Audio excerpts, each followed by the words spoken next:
أعوذ بالله من الشيطان الرجيم. بسم الله الرحمن الرحيم. فمن زين له سوء عمله فرآه حسنا فإن الله يضل من يشاء ويهدي من يشاء فلا تذهب نفسك عليهم حسرات إن الله عليم بما يصنعون والله الذي أرسل الرياح فتثير سحابا فسقناه إلى بلد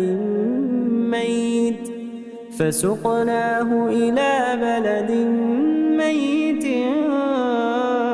فأحيينا به الأرض بعد موتها كذلك النشور. അസ്സലാമു അലൈക്കും വറഹ്മത്തുള്ളാഹി വബറകാതുഹു. ഖുർആൻ പദം 1497 ദിവസത്തിലേക്ക് എല്ലാവരെയും ഹാർദമായി സ്വാഗതം ചെയ്യുന്നു. വിശുദ്ധ ഖുർആനിലെ 35-ാമത്തെ അധ്യായമായ സൂറത്തുൽ ഫാത്തിറിലെ 8-9 ആയത്തുകളാണ് ഇന്ന് പഠനവിധേയമാക്കുന്നത്. ക്ലാസ് ആരംഭിക്കുന്നതിനായി ആദരണീയനായ ഡോക്ടർ AI വിലായത്തുള്ള സാഹിബിനെ ക്ഷണിക്കുന്നു. അസ്സലാമു അലൈക്കും വറഹ്മത്തുള്ളാഹി വബറകാതുഹു. أعوذ بالله من الشيطان الرجيم. بسم الله الرحمن الرحيم. أفمن زين له سوء عمله فرآه حسنا فإن الله يضل من يشاء ويهدي من يشاء فلا تذهب نفسك عليهم حسرات إن الله عليم بما يصنعون والله الذي أرسل الرياح فتثير سحابا فسقناه إلى بلد ميت فأحيينا به الأرض بعد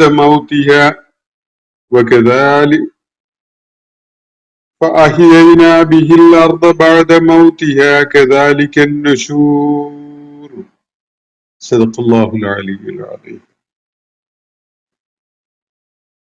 സൂറത്തു ഫാത്തിറിലെ 8-9 ആയത്തുകളാണ് ഞാൻ നിങ്ങളെ കേൾപ്പിക്കുന്നത്. സൂറത്തിന്റെ തുടക്കം മുതൽ നമ്മൾ ഇപ്പോൾ എത്തി നിൽക്കുന്ന ഭാഗം വരെ അള്ളാഹു പൊതുവായിട്ടാണ് മനുഷ്യകുലത്തെ അഭിസംബോധന ചെയ്തത് എന്നത് കാണാൻ സാധിക്കും. യാ അയ്യുഹന്നാസ് എന്ന് ആവർത്തിച്ച് അഭിസംബോധന ചെയ്തുകൊണ്ടാണ് ഈ സൂറത്തിലെ നമ്മൾ ഇതിനകം പിന്നിട്ട് കഴിഞ്ഞിട്ടുള്ള ആയത്തുകളിലെ മുഖ്യമായ ഭാഗങ്ങൾ വിഷയീഭവിക്കാൻ ഇടയാക്കുന്ന വിധത്തിലുള്ള ആ പരാമർശം ഉണ്ടായിട്ടുള്ളത്. മനുഷ്യരാശിയെ ഒന്നാകെയായിട്ട് അഭിസംബോധന ചെയ്തുകൊണ്ടുള്ള ഒരു സമീപനം. അതിനെ തുടർന്ന് ഇന്നലെ നമ്മൾ പഠനവിധേയമാക്കിയ ആയത്തുകളിൽ പൊതുവായിട്ട് മക്കയിലെ നബി സല്ലല്ലാഹു അലൈഹി വസല്ലമയുടെ പ്രവാചകത്വം ഉൾക്കൊള്ളാൻ സന്നദ്ധരാവാതെ അതിന് വിസമ്മതിച്ചുകൊണ്ട് അദ്ദേഹത്തിന്റെ ദൗത്യ നിർവഹണത്തെ പ്രയോജനപ്പെടുത്താൻ സന്നദ്ധരാവാതെ നിന്ന ആളുകളെ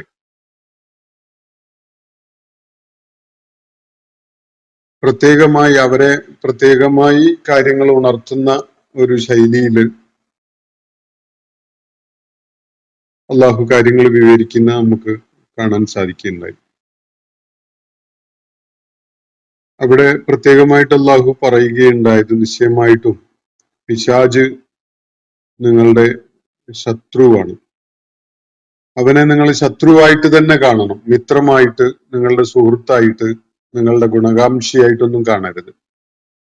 പിശാചിനെ തിരിച്ചറിയേണ്ടത് പിശാച് ചെയ്തുകൊണ്ടിരിക്കുന്ന അല്ലെങ്കിൽ നമ്മളിൽ ചെലുത്തിക്കൊണ്ടിരിക്കുന്ന സ്വാധീനത്തിനെ അടിസ്ഥാനപ്പെടുത്തിക്കൊണ്ടാണ്.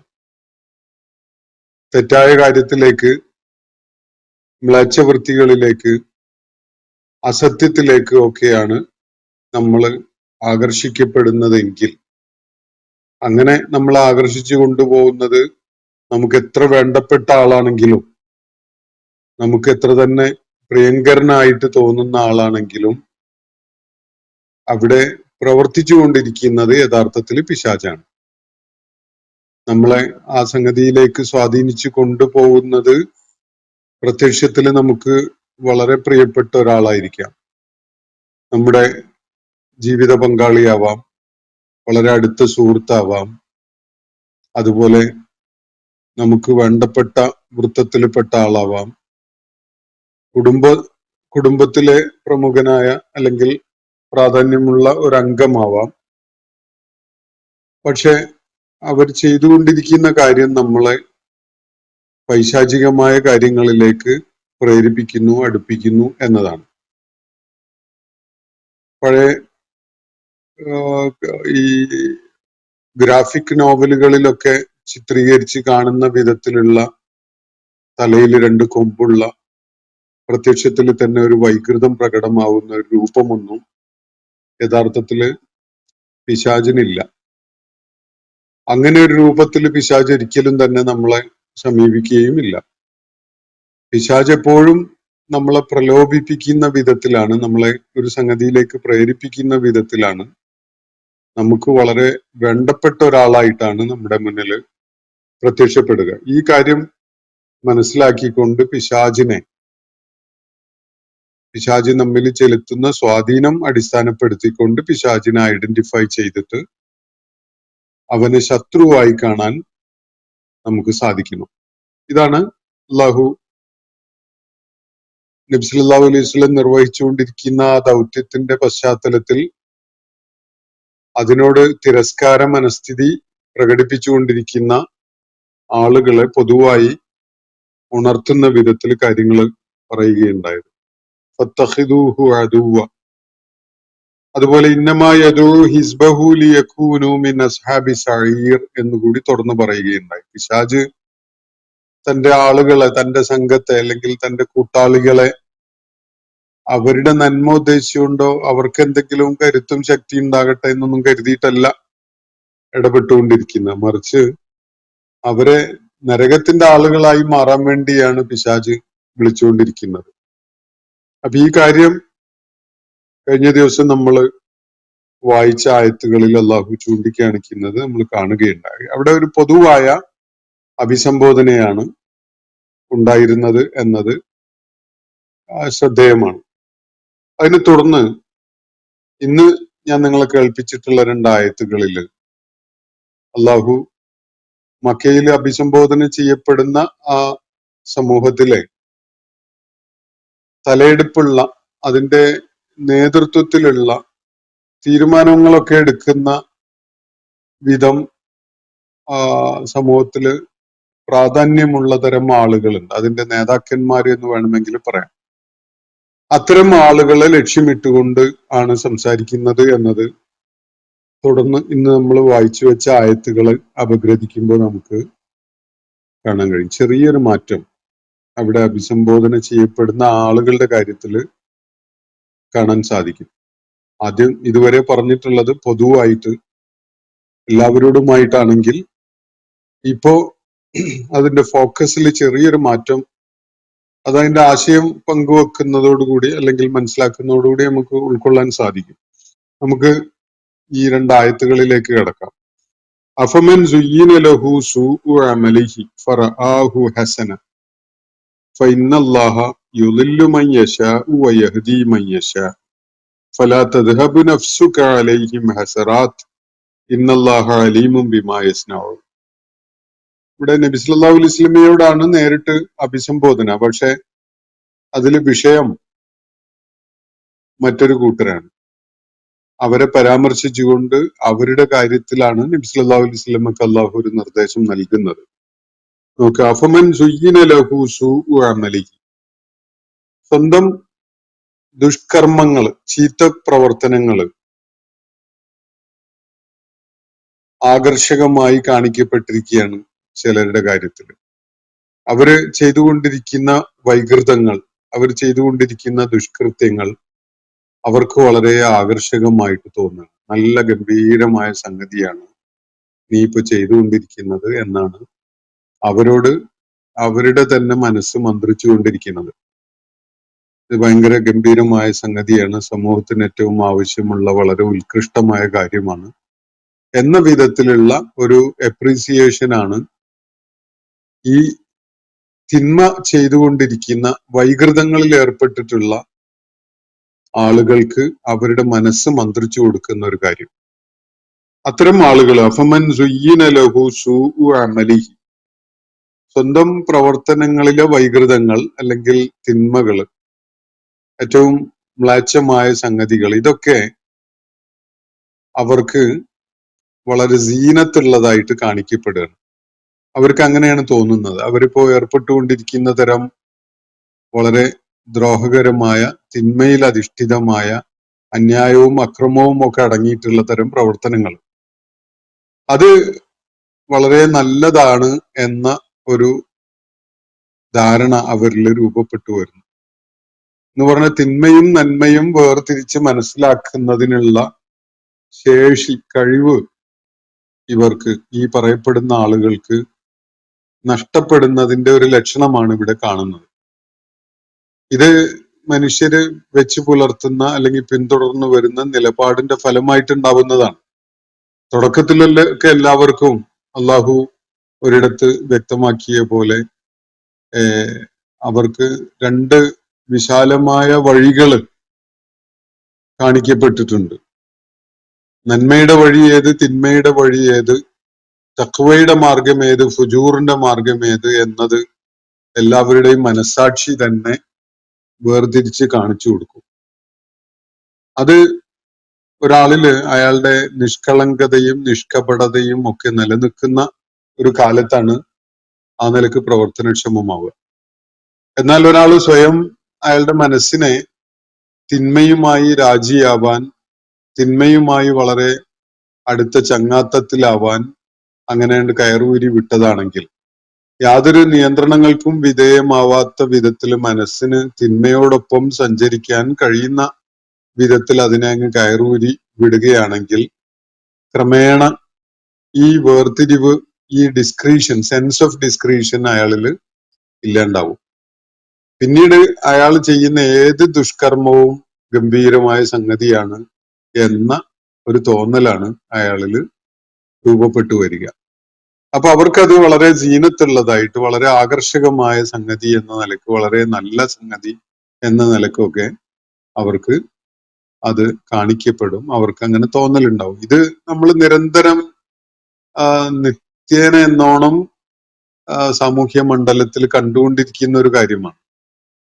ഒരാള് ഇന്റൻഷണൽ ആയിട്ട് ഹക്കല്ലാത്ത വഴിയിലേക്ക് നീങ്ങിയെങ്കിൽ, അതുപോലെ ഫുജൂറിന്റെ ചില കാര്യങ്ങള് ന്യായീകരിക്കുന്ന, അതിനു വേണ്ടി പണിയെടുക്കുന്ന ഒരു രീതിയിലേക്ക് ഒരാൾ നീങ്ങിക്കഴിഞ്ഞാൽ ക്രമേണ കാണാം അയാള് ഈ സത്യവും അസത്യവും നന്മയും തിന്മയും ഒക്കെ വേർതിരിച്ച് കാണുന്നതിനുള്ള യാതൊരു സെൻസ് ഓഫ് ഡിസ്ക്രീഷനും ഇല്ലാതെ, യാതൊരു വിവേചന ബോധവും ഇല്ലാത്ത വിധത്തില് പിന്നീട് എന്ത് മണ്ടത്തരങ്ങളും വളരെ ആകർഷകമായ രീതിയിൽ ഉൾക്കൊണ്ടുകൊണ്ട് അതിന്റെ ആളായി അയാൾ രംഗത്ത് വരികയും സംസാരിക്കുകയൊക്കെ ചെയ്യുന്നത്, ഇത് ഒറ്റപ്പെട്ട ഒരു സംഭവമല്ല. നമ്മൾ നിരന്തരം കണ്ടുകൊണ്ടിരിക്കുന്ന നമ്മുടെ സാമൂഹ്യ രാഷ്ട്രീയ മണ്ഡലങ്ങളിൽ വളരെ നിത്യേന എന്നോണം കാണാൻ കഴിയുന്ന ഒരു കാഴ്ചയാണ്. അപ്പൊ അള്ളാഹുവിടെ മക്കയിലെ മുശ്രിക്കുകളുടെ തലപ്പത്തുള്ള ചില ആളുകളെ ലക്ഷ്യമിട്ടുകൊണ്ട് പറയുന്ന കാര്യങ്ങളാണിത്. പക്ഷെ അത് എല്ലാ കാലത്തേക്കും പ്രസക്തമാണ്.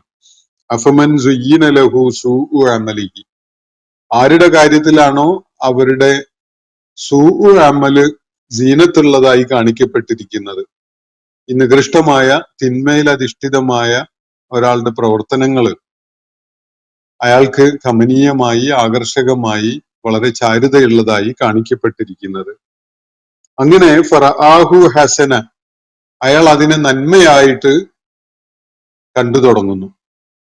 പിന്നീട് അങ്ങോട്ട് അയാൾക്ക് അത് വളരെ ഗംഭീരമായ സംഗതി എന്നാണ് തോന്നുന്നത്.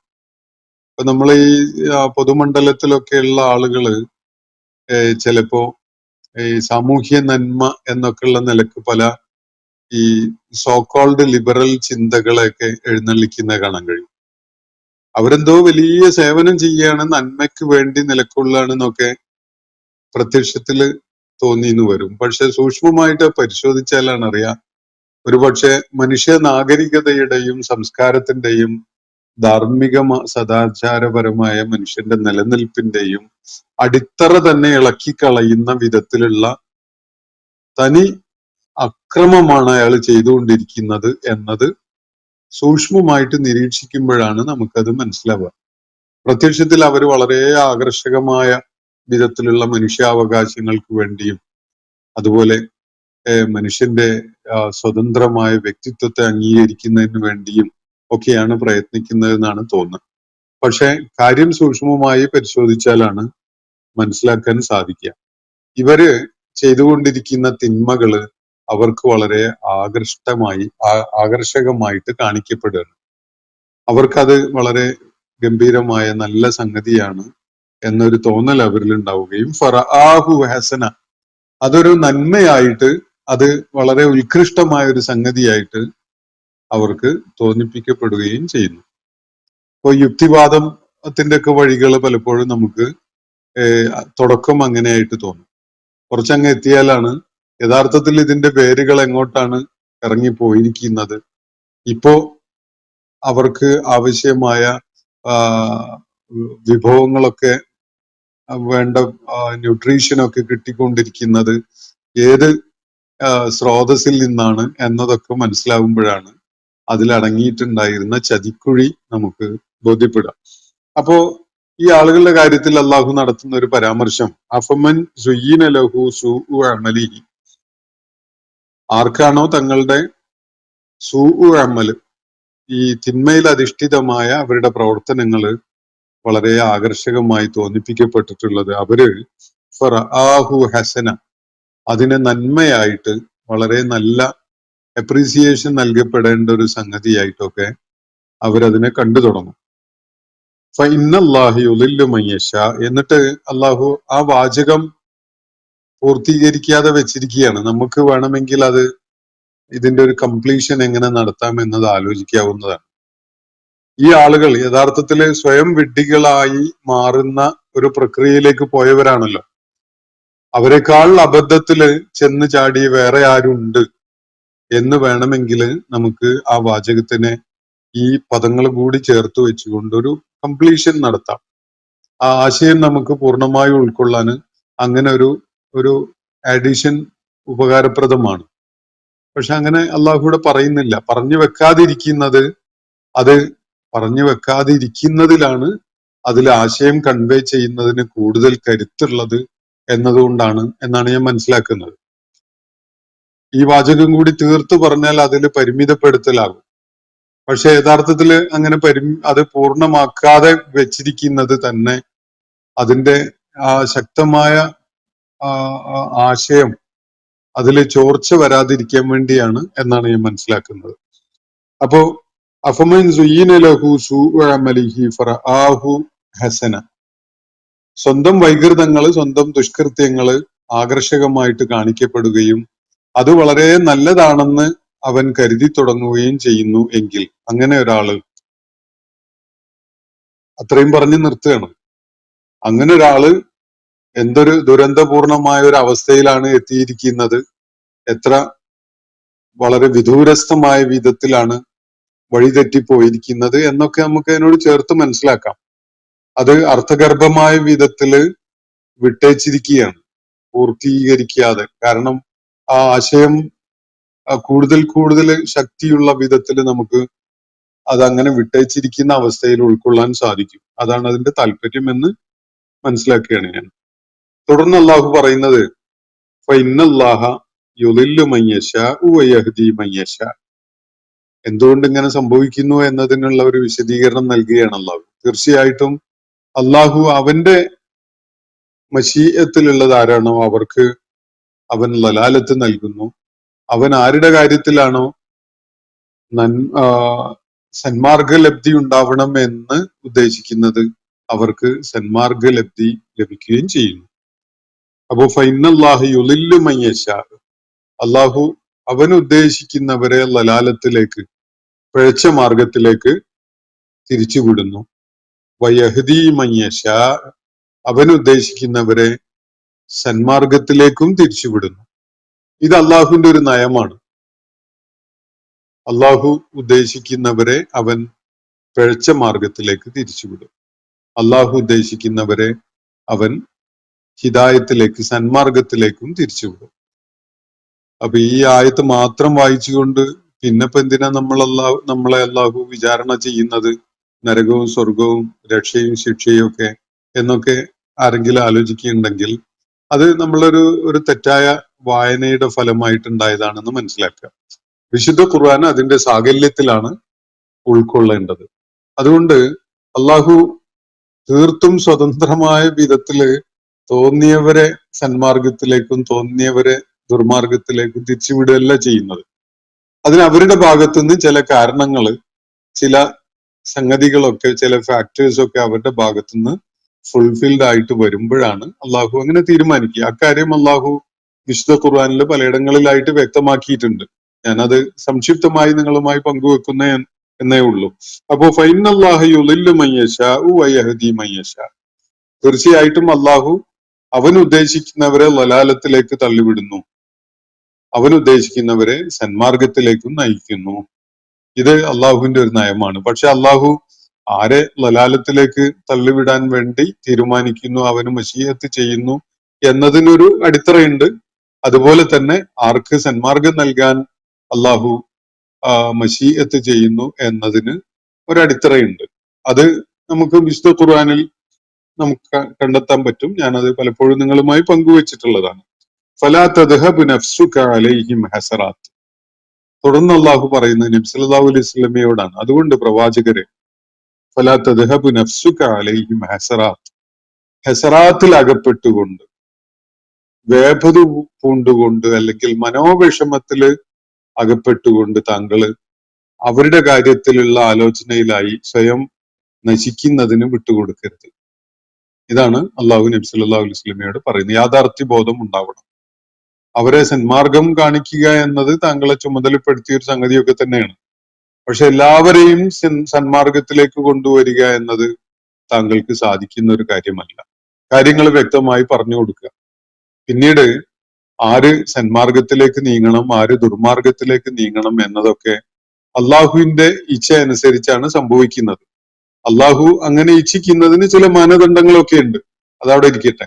അപ്പോ അവരുടെ പുറകെ അവരുടെ നിലപാടുകളുടെ കാര്യത്തില് മനോവിഷമം അനുഭവിച്ചുകൊണ്ട് സ്വയം നശിക്കാൻ കാരണമാകുന്ന ഒരു വ്യതയിലേക്ക്, മനോവേദന അനുഭവിക്കുന്ന അവസ്ഥയിലേക്ക് താങ്കൾ നീങ്ങരുത് എന്നാണ് നബി സല്ലല്ലാഹു അലൈഹി വസല്ലമയോടായിട്ട് അള്ളാഹു ഇവിടെ പറയുന്നത്.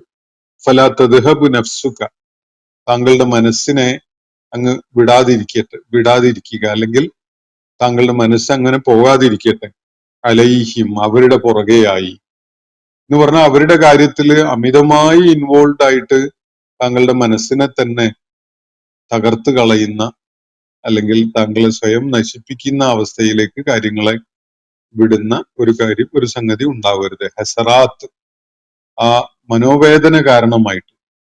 നബി സല്ലല്ലാഹു അലൈഹി വസല്ലം അത്രയും ആത്മാർത്ഥതയോടുകൂടി, അത്രയും ഇഖ്ലാസോടു കൂടിയാണ് പ്രബോധിത സമൂഹത്തിന് അള്ളാഹു ചുമതലപ്പെടുത്തിയിട്ടുള്ള ആ ദൗത്യം നിർവഹിച്ചുകൊണ്ട് അവരെ സത്യം ബോധ്യപ്പെടുത്തി കൊടുക്കാൻ വേണ്ടി ശ്രമിച്ചുകൊണ്ടിരിക്കുന്നത്. സ്വാഭാവികമായിട്ടും അതിലൊരു ഇമോഷണൽ ഇൻവോൾവ്മെന്റ് ഉണ്ടാകും. നബി സല്ലല്ലാഹു അലൈഹി വസല്ലം അതങ്ങനെ അങ്ങ് പറഞ്ഞു പോവുക, വേണ്ടവർക്ക് കിട്ടും, കിട്ടാത്തവർക്ക് കിട്ടൂല എന്നൊക്കെയുള്ള നിലക്ക് വേണമെങ്കിൽ കിട്ടിക്കോട്ടെ എന്നുള്ള ആ ഇമോഷണലി ഡിറ്റാച്ച്ഡ് ആയിട്ടുള്ള ഒരു സമീപനമല്ല നബി സല്ലല്ലാഹു അലൈഹി വസല്ലം സ്വീകരിച്ചിരുന്നത്. ഒരിക്കലും അങ്ങനെ ചെയ്യാൻ കഴിയുന്ന ഒരു പ്രകൃതവുമല്ല അള്ളാഹുവിന്റെ പ്രവാചകൻ ഉണ്ടായിരുന്നത്. മറിച്ച് താൻ അഭിസംബോധന ചെയ്യുന്ന ഓരോ വ്യക്തിയും ഈ സന്ദേശത്തിന്റെ പ്രയോജനം നേടുന്നവരായി മാറണം എന്ന വളരെ വലിയ ആഗ്രഹത്തോടും ആ വിഷയത്തിലുള്ള വലിയ വൈകാരികമായ ഇൻവോൾവ്മെന്റോടും കൂടിയാണ് നബി സല്ലല്ലാഹു അലൈഹി വസല്ലം അത് നിർവഹിച്ചുകൊണ്ടിരുന്നത്. അതുകൊണ്ട് സ്വാഭാവികമായിട്ടും ഇവരുടെ ഭാഗത്തു നിന്നുണ്ടാകുന്ന നെഗറ്റീവായ പ്രതികരണങ്ങൾ നബി സല്ലല്ലാഹു അലൈഹി വസല്ലമയെ വല്ലാതെ വേദനിപ്പിച്ചിരുന്നു എന്നതാണ് സത്യം. ഈ കാര്യമാണ് അള്ളാഹു ഇവിടെ ചൂണ്ടിക്കാണിക്കുന്നത്. അത് ഒരു പരിധിയിലേറെ തങ്ങളെ വേദനിപ്പിക്കേണ്ടതില്ല. അവരുടെ പുറകെ പോയി അവരുടെ കാര്യത്തെക്കുറിച്ച് ആലോചിച്ച് സ്വയം നശിക്കുന്ന ഒരു അളവോളം താങ്കൾ അതില് ആ നിലയ്ക്ക് ഇമോഷണലി ഇൻവോൾവ് ആവേണ്ടതില്ല. ഇന്നല്ലാഹ അലീമുൻ ബിമാ യസ്നഊൻ എന്നാണ് അള്ളാഹു തുടർന്ന് പറയുന്നത്. നിശ്ചയമായിട്ടും അള്ളാഹു അവർ ചെയ്തുകൊണ്ടിരിക്കുന്ന കാര്യങ്ങളെ കുറിച്ച് നന്നായി അറിയുന്നവനാണ്. അള്ളാഹുവിന്റെ പ്രവാചകൻ അങ്ങനെ അവരുടെ ചെയ്തികളെ കുറിച്ച് സൂക്ഷ്മമായിട്ട് അറിയുന്നവനല്ല. അള്ളാഹുവിനാണ് അതിനെക്കുറിച്ച് അറിവുള്ളത്. അപ്പൊ ആർക്കൊക്കെയാണ് ലലാലത്ത് അർഹതയുള്ളത്, ആർക്കൊക്കെയാണ് ഹിദായത്തിന് അർഹതയുള്ളത് എന്ന കാര്യം അള്ളാഹുവിന് നന്നായിട്ട് അറിയാം. പക്ഷെ അത് അത്രത്തോളം നബി സല്ലല്ലാഹു അലൈഹി വസല്ലമക്ക് അറിയില്ലല്ലോ. അതുകൊണ്ട് തന്നെ പലരുടെയും കാര്യത്തില് അവർക്ക് സന്മാർഗം ലഭിക്കട്ടെ എന്ന്, അല്ലെങ്കിൽ അവര് സന്മാർഗികളായി മാറിയിരുന്നെങ്കിൽ എന്ന് നബി സല്ലല്ലാഹു അലൈഹി വസല്ലം വളരെയേറെ ആഗ്രഹിക്കുകയാണ്. ഇത് അദ്ദേഹം ആഗ്രഹിക്കുന്നതിന്റെ വലിയൊരു കാരണം അവരുടെ യഥാർത്ഥ ചെയ്തികൾ എന്താണ് എന്നത് നബി സല്ലല്ലാഹു അലൈഹി വസല്ലമക്ക് സൂക്ഷ്മമായിട്ട് അറിയാത്തത് കൊണ്ട് കൂടിയാണ്. അത് സൂക്ഷ്മമായിട്ട് അറിയുന്നവൻ അള്ളാഹുവാണ്. അപ്പൊ നേരത്തെ ഞാൻ പറഞ്ഞല്ലോ, ആരെ ലലാലത്തിലേക്ക് നയിക്കണം, ആരെ സന്മാർഗികളാക്കണം എന്ന കാര്യം അള്ളാഹുവിന്റെ മശീഅത്തിനെ ആശ്രയിച്ചാണുള്ളത് എന്നുള്ളത്. അള്ളാഹുവിന്റെ മശീഅത്ത് ഈ ഇൽമിനെ ആശ്രയിച്ചുകൊണ്ടുള്ളതാണ്. ആർക്കാണ് ലലാലത്ത്, ആർക്കാണ് ഹിദായത്ത് എന്ന വിധത്തിൽ അള്ളാഹു തീരുമാനമെടുക്കുന്നത്, അവന്റെ ഇച്ഛ പ്രവർത്തനക്ഷമമാവുന്നത് അവന്റെ അറിവിനെ അടിസ്ഥാനപ്പെടുത്തിക്കൊണ്ടാണ്. ആർക്കാണ് അതിന് അർഹതയുള്ളത്, ആർക്കാണ് അർഹതയില്ലാത്തത് എന്നത് അവരുടെ ചെയ്തികളുടെ അടിസ്ഥാനത്തിൽ സൂക്ഷ്മമായിട്ട് അറിയുന്നവനാണ് അള്ളാഹു. ഇവിടെ പറഞ്ഞു വെക്കുന്ന കാര്യം അതാണ്. ഇന്നല്ലാഹ അലീമും ബിമാ യസ്നഊൻ. അവര് താങ്കളുടെ അഭാവത്തിൽ ചെയ്തു കൂട്ടുന്ന ഒന്നും താങ്കള് കാണുന്നില്ലല്ലോ, അറിയുന്നില്ലല്ലോ. പക്ഷെ തീർച്ചയായിട്ടും രഹസ്യമായ അവസ്ഥയിലും പരസ്യമായ അവസ്ഥയിലും ഒക്കെ അവർ ചെയ്തുകൊണ്ടിരിക്കുന്ന കാര്യങ്ങൾ എന്താണ് എന്നത് വളരെ കൃത്യമായിട്ട് അറിയുന്നവനാണ് അള്ളാഹു. ആ അറിവിന്റെ അടിസ്ഥാനത്തിലാണ് അള്ളാഹുവിന്റെ മശീഅത്ത് പ്രവർത്തിക്കുന്നത്.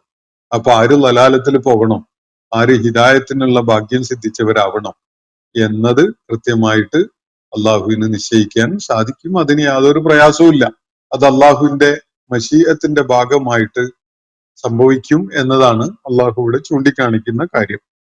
തുടർന്ന് അള്ളാഹു ഈ കാര്യം മക്കയിലെ ആ നിഷേധ നിലപാട് സ്വീകരിക്കുന്ന ആളുകളെ ഉൾപ്പെടെ മുഴുവൻ മനുഷ്യരെയും ബോധ്യപ്പെടുത്തുന്ന ഒരു സംഗതിയാണ് തുടർന്ന് പറയുന്നത്. ഈ ആളുകള് നിഷേധികളായി മാറുന്നതിന്റെ ഏറ്റവും സുപ്രധാനമായ കാരണം അവര് പാരത്രിക ജീവിതത്തിൽ വിശ്വാസമില്ലാത്തവരാണ് എന്നതാണ്. മരണാനന്തരം ഒരു ജീവിതമുണ്ട് എന്ന സംഗതിയെക്കുറിച്ച് തങ്ങളുടെ ഭൗതിക ലോകത്തെ ജീവിതവുമായി ബന്ധപ്പെട്ടുകൊണ്ടുള്ള സകല സംഗതികളിലും മനുഷ്യരെല്ലാവരും തന്നെ വിചാരണക്ക് വിധേയമാകും. അതിന്റെ അടിസ്ഥാനത്തില് അവരുടെ കാര്യങ്ങളിൽ തീർപ്പ് കൽപ്പിക്കപ്പെടും എന്ന ഒരു അടിസ്ഥാന വിശ്വാസം ഈ സമൂഹത്തിന് നഷ്ടമായതുകൊണ്ട്, ഇല്ലാതായതുകൊണ്ടാണ് അവര് ഈ നിലപാടുകളൊക്കെ സ്വീകരിക്കുന്നതും നിഷേധികളായി മാറിക്കൊണ്ടിരിക്കുന്നതും എന്നതാണ് വസ്തുത. അപ്പൊ ഈ ഒരു കാര്യത്തെ ചൂണ്ടിക്കാണിക്കുന്ന വിധത്തിലാണ് തുടർന്നുള്ള ആയത്ത് നമുക്ക് കാണാൻ സാധിക്കുക. വല്ലാഹുല്ലദീ അർസല റിയാഹ. കാറ്റിനെ അയച്ചുകൊണ്ടിരിക്കുന്നത് അള്ളാഹുവാണ്, കാറ്റുകളെ. വല്ലാഹുല്ലദീ അർസല റിയാഹ. രീഹ് എന്നതിന്റെ ബഹുവചനാണ് റിയാഹ്. കാറ്റുകളെ ഇപ്പോ കാറ്റുകൾ വീശിക്കൊണ്ടിരിക്കുന്ന അല്ലെങ്കിൽ ചലിച്ചുകൊണ്ടിരിക്കുന്ന ദിശയിലും രീതിയിലും ഫോഴ്സിലും ഒക്കെ തന്നെ അയച്ചുകൊണ്ടിരിക്കുന്നത് അള്ളാഹുവാണ്. താനെ സംഭവിക്കുന്ന ഒരു കാര്യമല്ല. അള്ളാഹുവിന്റെ പൂർണ്ണമായ നിയന്ത്രണത്തില്, അള്ളാഹുവിന്റെ മാർഗദർശനത്തില് പ്രവർത്തനക്ഷമമാകുന്ന സംഗതികളാണ്, പ്രാപഞ്ചിക പ്രതിഭാസങ്ങളാണ് കാറ്റുകൾ. അപ്പോ വല്ലാഹുല്ലദീ അർസല റിയാഹ. കാറ്റുകളെ അയച്ചുകൊണ്ടിരിക്കുന്നത് അള്ളാഹുവാണ്. ഫതുസീറു സഹാബ. അങ്ങനെ കാറ്റുകൾ അയച്ചിട്ടുണ്ടാകുന്ന ഒരു ഇമ്പാക്റ്റ് ആണ് തുടർന്ന് അള്ളാഹു പറയുന്നത്. അത് മേഘങ്ങളെ ഇളക്കി വിടുന്നു. കാറ്റുകള് എന്തിനു വേണ്ടിയാണ് ഈ വിധത്തില് പ്രവർത്തനക്ഷമമാക്കപ്പെടുന്നത് എന്നത് നമ്മൾ ആലോചിക്കാം. അപ്പോ ഒരു കാര്യം കാറ്റുകൾ നിർവഹിക്കുന്ന ഒരു കാര്യമായിട്ട് നമുക്ക് കാണാൻ കഴിയുക എപ്പോഴും മേഘങ്ങളുടെ ചലനത്തെ അത് നിയന്ത്രിക്കുന്നു എന്നതാണ്. മേഘങ്ങളെ ഇളക്കി വിടുന്നു. ഇതാണ് കാറ്റ് നിർവഹിച്ചുകൊണ്ടിരിക്കുന്ന ഒരു കാര്യം. മേഘങ്ങളാണ്, അതിന്റെ ചലനമാണ്. അത് ഒരിടത്ത് പ്രത്യേകമായ ഒരു പോയിന്റിൽ ഒരുമിച്ച് കൂടുന്നു എന്നതാണ് അത് മഴയായി ഭൂമിയിലേക്ക് വർഷിക്കുന്നതിന് കാരണമാകുന്നത്. അതെല്ലാവർക്കും അറിയുന്ന ഒരു കാര്യമാണ്. ആ വിധത്തില് കാറ്റുകളെ, മേഘങ്ങളെ ചലിപ്പിക്കുന്ന വിധത്തില് അങ്ങനെ പറഞ്ഞു വിട്ടിരിക്കുന്നത് അള്ളാഹുവാണ് എന്നതാണ് ഇവിടെ വ്യക്തമാക്കപ്പെട്ടിട്ടുള്ള കാര്യം. ഫതുസീറു സഹാബ, അങ്ങനെ കാറ്റുകൾ മേഘങ്ങളെ ഇളക്കി വിടുന്നു. ഫസുഖ്നാഹു ഇലാ ബലദിൻ മയ്യിത്തിൻ, അങ്ങനെ നാം അതിനെ ഒരു മൃതപ്രായമായി കിടക്കുന്ന അല്ലെങ്കിൽ തരിശായി കിടക്കുന്ന ഒരു ഭൂപ്രദേശത്തേക്ക് അതിനെ നയിച്ചു കൊണ്ടുപോകുന്നു. ഈ മേഘങ്ങളെ, കാറ്റിനെ പറഞ്ഞയച്ചത് അള്ളാഹുവാണ്. കാറ്റാണ് മേഘങ്ങളെ ഇളക്കി വിടുന്നത്. അങ്ങനെ മേഘങ്ങൾ എങ്ങോട്ട് നീങ്ങണം എന്നത് തീരുമാനിക്കുന്നത് അള്ളാഹുവാണ്. അള്ളാഹുവാണ് ആ മേഘങ്ങളെ ഡയറക്റ്റ് ചെയ്ത് കൊണ്ടുപോകുന്നത്. എങ്ങോട്ടാണ് കൊണ്ടുപോകുന്നത്? ഇലാ ബലദിൻ മയ്യിത്തിൻ. ഇതൊരു രൂപകമായിട്ട് നമുക്ക് നമ്മുടെ മനസ്സിൽ ഒരു ചിത്രം വരച്ചു തരികയാണ് അള്ളാഹു, കാര്യം മനസ്സിലാക്കാൻ വേണ്ടി. ഈ പ്രാപഞ്ചിക പ്രതിഭാസം നിരന്തരമായി പ്രവർത്തനക്ഷമമായി കൊണ്ടിരിക്കുന്നത് നമ്മൾ പ്രകൃതിയെ നിരീക്ഷിച്ചാൽ നമുക്ക് മനസ്സിലാക്കാൻ സാധിക്കും, ഒരു പ്രയാസമില്ല. പക്ഷെ ഇവിടെ അള്ളാഹു നമ്മുടെ മനസ്സിൽ ഒരു ചിത്രം വരച്ച് കാണിക്കുകയാണ്. അത് പൂർണ്ണമായിട്ടൊന്ന് കേട്ടു നോക്കുക. ഫസുഖ്നാഹു, അങ്ങനെ നാം അതിനെ നയിച്ചു കൊണ്ടുപോകുന്നു. എങ്ങോട്ടാ കൊണ്ടുപോകുന്നത്? ഇലാ ബലദിൻ മയ്യിത്തിൻ, മരിച്ചു കിടക്കുന്ന ഒരു ഭൂപ്രദേശത്തേക്ക് എന്ന് പറഞ്ഞാൽ തരിശായി കിടക്കുന്ന, ജലസാന്നിധ്യം ഇല്ലാത്തത് കൊണ്ട് ജീവന്റെ യാതൊരു ലക്ഷണവും പ്രകടമല്ലാത്ത ഒരിടത്തേക്ക് ഈ കാർമേഘങ്ങളെ അള്ളാഹു നയിച്ചു കൊണ്ടുപോകുന്നു. കാറ്റ് കാരണമായിട്ട് ഈ മേഘങ്ങൾ ഇളകിയതാണല്ലോ. ആ ഇളക്കി വിട്ട മേഘങ്ങള് ഈ ഒരു പ്രത്യേക ദിശയിലേക്ക് അങ്ങനെ സഞ്ചരിക്കുകയാണ്. എന്നിട്ട് വളരെ കാലമായി മഴ കിട്ടാതെ കിടന്ന, തരിശായി കിടന്ന, ഉണങ്ങി വരണ്ട്, ജീവന്റെ യാതൊരു സാന്നിധ്യവും കാണിക്കാത്ത തരം ഭൂപ്രദേശങ്ങളുടെ മുകളിലായിട്ട് അത് എത്തുന്നു. അപ്പോ ഇലാ ബലദി മയ്യിത്തിൻ, അങ്ങനെ അവിടെ മഴയായിട്ട് അത് വർഷിക്കുന്നു. അതിവിടെ വീണ്ടും പറയുന്നില്ല, അത് വിട്ടുകളഞ്ഞതാണ്. പലയിടത്തും അത് പറയുന്നുണ്ട്. അപ്പോ തുടർന്ന് അള്ളാഹു പറയുന്നത് ഫഅഹ്യയ്നാ ബിഹിൽ അർള ബഅദ മൗതിഹ, അങ്ങനെ ഈ മേഘങ്ങളെ കൊണ്ട്, അല്ലെങ്കിൽ മേഘങ്ങൾ മഴയായി വർഷിക്കുന്ന കാരണത്താൽ, ഫഅഹ്യയ്നാ ബിഹി, നാം ഇതിനെ പ്രയോജനപ്പെടുത്തിക്കൊണ്ട് ജീവനുള്ളതാക്കി മാറ്റുന്നു അൽ അർള, ഭൂമിയെ. എങ്ങനെയുള്ള അവസ്ഥയിലാണ്? ബഅദ മൗതിഹ, ഭൂമി അതിന്റെ മരണമടഞ്ഞ അവസ്ഥ കഴിഞ്ഞതിന് ശേഷം, എന്ന് പറഞ്ഞാൽ ജലസാന്നിധ്യമില്ലാതെ ഭൂമി തരിശായി മൃതപ്രായമായി ജീവന്റെ സാന്നിധ്യമൊന്നുമില്ലാത്ത വിധത്തിലായി മാറിയതിന് ശേഷം നാം ഈ മേഘങ്ങളെ അവിടെ മഴയായി ഇറക്കുകയും അങ്ങനെ ഭൂമിയെ നാം ജീവനുള്ളതായി, ജീവസുറ്റതാക്കി മാറ്റുകയും ചെയ്യുന്നു. കദാലിക നുശൂർ, ഈ വിധത്തിലാണ് പുനരുത്ഥാനം എന്നാണ് അള്ളാഹു പറയുന്നത്. പ്രവാചകൻ സല്ലല്ലാഹു അലൈഹി വസല്ലം ജനങ്ങളെ കേൾപ്പിച്ചുകൊണ്ടിരുന്ന ആയാത്തുകളിലായിട്ട് വെളിപ്പെടുത്തപ്പെട്ട വളരെ പ്രാധാന്യമുള്ള ഒരു കാര്യം, മനുഷ്യരൊക്കെയും തന്നെ ഒരു പുനരുത്ഥാനത്തിന് വിധേയമാകും, പുനരുജ്ജീവിപ്പിക്കപ്പെടും. അവര് മരണമടഞ്ഞു പോയതിനു ശേഷം അള്ളാഹു അവരെ വീണ്ടും ജീവനുള്ള അവസ്ഥയിലേക്ക് തിരികെ കൊണ്ടുവരും എന്ന ഒരു കാര്യമാണ്. ആ ഒരു സംഗതി ശാസ്ത്രീയമായിട്ട് പ്രകൃതിയെ നിരീക്ഷിച്ചുകൊണ്ട് നമുക്ക് ബോധ്യപ്പെടാൻ പറ്റുമോ? ഇതാണ് അള്ളാഹു ഇവിടെ വ്യക്തമാക്കി തരുന്നത്. ഒരു നല്ല ചിത്രം വരച്ചു വെച്ചിരിക്കുകയാണ്. കാറ്റിനെ അയക്കുന്നത് അള്ളാഹുവാണ്. അത് മേഘങ്ങളെ ഇളക്കി വിടുന്നു. മേഘങ്ങള് പിന്നെ ആ ഇളക്കം സംഭവിച്ചതോടുകൂടി അങ്ങനെ ഒരു പ്രത്യേക ദിശയിലേക്ക് ചലിക്കുന്നു. അതൊരു പ്രത്യേക പോയിന്റിൽ എത്തിയിട്ട് അവിടെ കോൺസെൻട്രേറ്റഡ് ആയിട്ട് അവിടെ മഴയായിട്ട് ആ ഭാഗത്ത് നിന്ന് വർഷിക്കുന്നു. അത് വന്ന് പതിക്കുന്നത് ദീർഘമായ കാലം മൃതപ്രായമായ അവസ്ഥയിൽ കിടന്നതിന് ശേഷം ജീവന്റെ യാതൊരു ലക്ഷണവും ഇല്ലാതെയായി മാറിയ പ്രദേശത്ത് അത് മഴയായി വർഷിച്ചതിന് ശേഷം അവിടെ ജീവൻ തുടി കൊട്ടുന്ന ഒരു അവസ്ഥ ഉണ്ടാവുകയും ചെയ്യുന്നു. ഇതാണ് അള്ളാഹു ഇവിടെ പ്രത്യേകമായിട്ട് ഒരു ചിത്രമായിട്ട് നമ്മുടെ മനസ്സിൽ വരച്ച് കാണിക്കുന്നത്. അതിനെ തുടർന്നുള്ള കാഴ്ചകൾ ഭൂതലത്തിൽ നമ്മൾ പലപ്പോഴും ഈ ക്ലാസ്സുകളുടെ ഭാഗമായി സൂചിപ്പിച്ചിട്ടുള്ളതാണ്. നമുക്കത് നിത്യജീവിതത്തിൽ കാണാനും സാധിക്കും. കേരളത്തിൽ അതിന് സാധ്യത അത്രയൊന്നും പ്രകടമല്ലെങ്കിലും മരുഭൂ പ്രദേശങ്ങളിലൂടെ യാത്ര ചെയ്യാൻ അവസരം കിട്ടിയ ആളുകൾക്കറിയാം, വളരെ അപ്രതീക്ഷിതമായിട്ട് മഴ വർഷിച്ചു കഴിഞ്ഞാൽ മണിക്കൂറുകൾക്കുള്ളിൽ അവിടെ പുൽനാമ്പുകൾ പ്രത്യക്ഷപ്പെടുന്നതും ജീവൻ കിളിർത്തു വരുന്നതും ചെറിയ ചെറിയ ശലഭങ്ങൾ പോലെയുള്ള ജീവജാലങ്ങൾ പ്രത്യക്ഷപ്പെടുന്നതും അവിടെ ജീവന്റെ സാന്നിധ്യം പല വിധത്തിലും അറിയിക്കുന്ന വിധത്തിലൊക്കെ ആ ഭൂപ്രദേശം വളരെ ജീവസുറ്റതായി മാറുന്ന ഒരു കാഴ്ച. ഇത് പെട്ടെന്ന് സംഭവിക്കും. നമ്മൾ കരുതുന്ന ഒരു സമയമൊന്നും അതിന് വേണ്ടി വരില്ല. രാത്രി മഴ പെയ്തു കഴിഞ്ഞാൽ പിറ്റേന്ന് രാവിലേക്കൊക്കെ നമ്മൾ അതിലൂടെ വണ്ടി ഓടിച്ചു പോവുകയാണെങ്കിൽ റോഡിന്റെ ഇരുവശങ്ങളിലുമായിട്ട് പുൽനാമ്പുകൾ വന്നതും അതിനിടയിൽ ചെറിയ ചെറിയ ജീവികൾ പ്രത്യക്ഷപ്പെട്ടതും ഒക്കെ നമുക്ക് കാണാൻ കഴിയും. ഭയങ്കര അത്ഭുതം തോന്നിപ്പോകുന്നത്. ഇന്നലെ വരെ ജീവന്റെ തുടിപ്പൊന്നും ഉണ്ടായിരുന്നില്ലാത്തൊരിടത്താണ് പെട്ടെന്ന് ഈ മാറ്റം ഉണ്ടാവുന്നത്. എന്നിട്ട് അള്ളാഹു പറയുന്നത് കദാലിക്കൻ നുശൂർ, ഇതുപോലെയാണ് പുനരുത്ഥാനം എന്നാണ്. അള്ളാന്റെ ഒരു കൽപ്പന കിട്ടുകയേ വേണ്ടതുള്ളൂ. ഇവിടെ മഴ വർഷിക്കുക എന്നത് അള്ളാഹുവിന്റെ ഒരു കൽപ്പനയാണ്. ആ കൽപ്പന വന്നതോടുകൂടി പിന്നെ അവിടെ ജീവൻ ഭൂമിയിൽ നിന്നുള്ള റെസ്പോൺസ് ആയിട്ട് കിളിർത്തു വരികയാണ്.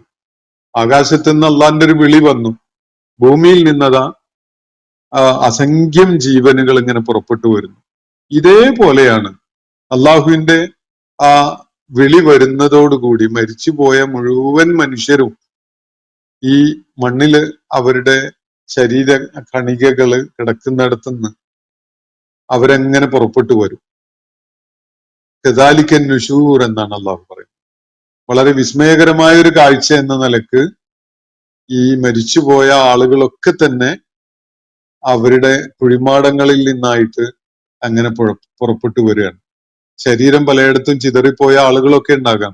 പക്ഷെ അതൊന്നും അള്ളാഹിനെ സംബന്ധിച്ചിടത്തോളം ഒരു പ്രശ്നമേ അല്ല. എന്തെങ്കിലും ഒരു തരിമ്പ്, ഒരു കണിക മാത്രം മതിയാവും. അള്ളാഹുവിന്റെ ആ കൽപ്പന വരുന്നതോടുകൂടി അയാളുടെ ശരീരാവശിഷ്ടങ്ങൾ എവിടേക്ക് കിടന്നിട്ടുണ്ടോ അതൊക്കെ പ്രവർത്തനക്ഷമമായി അയാൾ വീണ്ടും അങ്ങനെ ജീവൻ വെച്ച് പുതിയൊരു മനുഷ്യനായി രംഗത്ത് വരികയാണ്. ഇത് മഴ വർഷിച്ചിട്ട് മൃതപ്രായമായി കിടന്ന ഒരു മണ്ണിലുണ്ടാകുന്ന മാറ്റം നിങ്ങൾക്ക് ഉൾക്കൊള്ളാൻ പറ്റുന്നുണ്ടെങ്കിൽ, നേരത്തെ തീർത്തും അവിശ്വസനീയമായി കിടന്നിരുന്ന ഒരു സ്ഥലമാണ്, അവിടെ എങ്ങനെയാണ് കൃഷി ഉണ്ടാവുക, മനുഷ്യവാസം സാധ്യമാവുക, ജീവൻ നിലനിൽക്കാൻ കഴിയുക എന്നൊക്കെ അത്ഭുതപ്പെട്ടുകൊണ്ട് ആളുകൾ നോക്കിയിരുന്ന ഇടങ്ങളിലാണ് ഒരൊറ്റ മഴ കൊണ്ട് അവിടെ ജീവന്റെ സാന്നിധ്യമുള്ളതാക്കി മാറ്റാൻ അള്ളാഹുവിന് സാധിക്കുന്നത്. ഇതുപോലെയാണ് നിങ്ങളുടെ പുനരുത്ഥാനവും.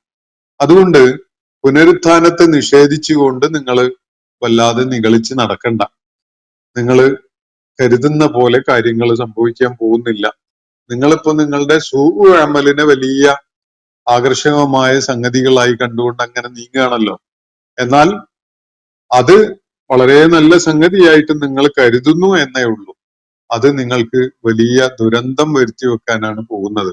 നിങ്ങൾക്കതിപ്പോ ബോധ്യപ്പെടാത്തതിന്റെ കാരണം നിങ്ങൾ ഒരു പുനരുത്ഥാനമുണ്ട് എന്ന കാര്യം കൃത്യതയോടുകൂടി ഉൾക്കൊള്ളാത്തത് കാരണം ആയിട്ട് മാത്രമാണ്. അത് സംഭവിക്കുക എന്നത് അള്ളാഹുവിനെ സംബന്ധിച്ചിടത്തോളം ഭൂമുഖത്തൊരു മഴ വർഷിച്ച് ആ ഒരു ചത്തു കടന്നിരുന്ന ഒരു പ്രദേശം ജീവനുള്ള അവസ്ഥയിലേക്ക് പെട്ടെന്ന് തിരികെ വരുന്നത് പോലെയുള്ള വളരെ എളുപ്പമായ ഒരു കാര്യമാണ്. അള്ളാഹുവിന്റെ ഒരു കൽപ്പന മാത്രമേ അതിനാവശ്യമുള്ളൂ എന്നതാണ് അള്ളാഹു ഇവിടെ വ്യക്തമാക്കിയ കാര്യം. ഇന്നത്തെ സെഷൻ ഇവിടെ അവസാനിക്കുകയാണ്. വാഖിറു ദഅ്വാന അനിൽ ഹംദുലില്ലാഹി റബ്ബിൽ ആലമീൻ. അസ്സലാമു അലൈക്കും വറഹ്മത്തുള്ളാഹി വബറകാതുഹു. ഇന്നത്തെ ഖുർആൻ പദം ഇവിടെ സമാപിക്കുന്നു. ഖുർആൻ പഠനത്തിൽ പങ്കെടുത്ത എല്ലാവർക്കും അല്ലാഹു അർഹമായ പ്രതിഫലം നൽകി അനുഗ്രഹിക്കട്ടെ. വആഖിറു ദഅ്വാന അനിൽ ഹംദുലില്ലാഹി റബ്ബിൽ ആലമീൻ. അസ്സലാമു അലൈക്കും വറഹ്മത്തുള്ളാഹി വബറകാതുഹു.